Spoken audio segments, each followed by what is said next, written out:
Chers camarades, c'est un honneur de prendre la parole au nom d'Unité SGP Police lors de ce 25e congrès confédéral.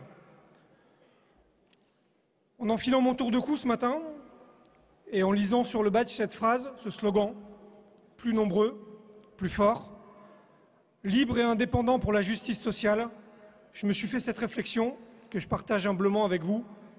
Je me suis réellement dit qu'Unité SGP Police est pleinement à sa place au sein de cette grande maison confédérale de force ouvrière.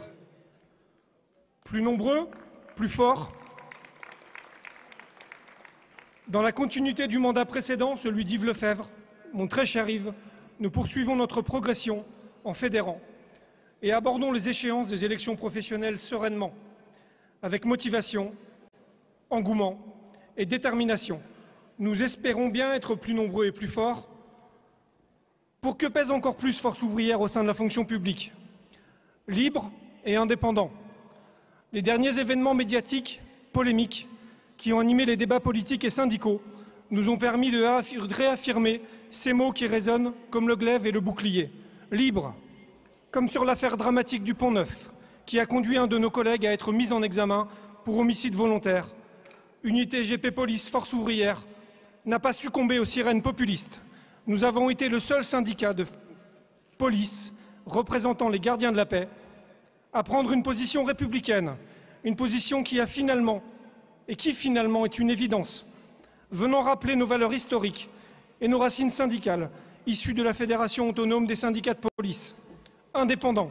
Et dimanche encore, nous étions le seul syndicat de police à évoquer tout de suite, lors de nos nombreuses interventions médiatiques, le problème de délinquance de voie publique, venu s'ajouter à la gestion chaotique du flux anglais, ce qui dissonnait avec les premières positions institutionnelles prises par le préfet de police de Paris, puis notre ministre de l'Intérieur.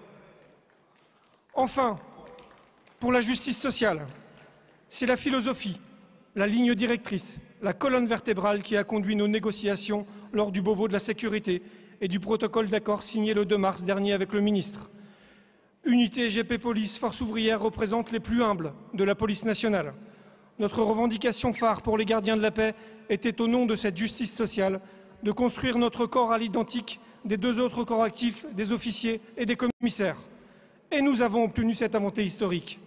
Justice sociale également, et encore, avec la création d'une indemnité de suggestion spéciale pour nos personnels administratifs, les plus bas salaires, enfin reconnus pleinement dans la police nationale. Historique, encore. Mais, malgré ces avancées significatives, et je me permettrai de citer Pierre Jox pour illustrer mes propos, autant il est relativement facile avec un bon budget de moderniser le matériel, autant il est aléatoire de remobiliser un personnel trop longtemps désabusé ou découragé. La démoralisation prenait le pas et commençait à l'emporter sur la qualité du service public. C'était son constat en 1981 sur la police. 40 ans plus tard, et après un enchaînement de politiques destructrices, les policiers souffrent. Ils souffrent d'une perte de sens dans leur mission et surtout d'un mal endémique, le management toxique. Aujourd'hui, c'est un 30e policier qui a mis fin à ses jours et ce chiffre de malheur nous laisse craindre une année sombre, très sombre. Aussi, et je l'ai affirmé au ministre de l'Intérieur encore hier, Unité SGP Police fera de son mandat à venir une priorité absolue de la lutte contre les risques psychosociaux. Une procédure claire, assumée, protectrice des victimes et des lanceurs d'alerte doit être sans délai établie et appliquée. Le management brutal, vertical, dicté par une politique de chiffres toujours présente, n'a plus sa place dans un monde de travail moderne, au sein d'une police qui se veut modernisée et qui doit être soucieuse plus que jamais de la prestation de sécurité apportée à nos concitoyens. Alors oui, Unité SGP Police Force ouvrière se sent bien et est fière de participer sous la bannière confédérale à l'amélioration des conditions de travail de nos mandants. Je profite de cette tribune pour remercier sincèrement Yves Verrier pour son action et sa parole. Cher Yves, merci pour ton soutien, ton attention et tes appels toujours importants dès lors que la police nationale, les policiers et Unité SGP Police traversaient un événement heureux comme difficile d'ailleurs. Évidemment, je voterai favorablement le bilan de trésorerie ainsi que le bilan d'activité du secrétaire général sortant. Évidemment, je soutiens sans nuance la candidature de Frédéric Souillot au poste de secrétaire général confédéral.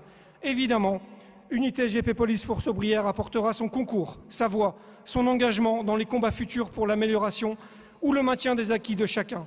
La réforme des retraites sera un enjeu, la volonté politique sera très forte et les risques de dégradation tout aussi prégnants. Soyons au rendez-vous, ensemble, déterminés et convaincus.